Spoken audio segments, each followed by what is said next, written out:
Bartók's first violin concerto was unknown for 50 years. It was composed in his early 20s when he was infatuated with this young violinist, Steffi Gaia, and he dedicated the concerto to her. But sadly, she rejected not only his love interests, but she rejected the concerto. But it remained in her possession until after she passed away in 1956, I believe it was, when the piece was uncovered and first performed over 50 years after it was composed.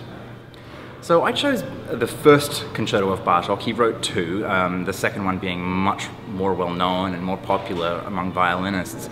But I just love uncovering pieces that perhaps are not well known to the general public or even to musicians. A lot of people have never heard this concerto, and I just think it's a really wonderful work and it's worthy of being heard a lot more than it is.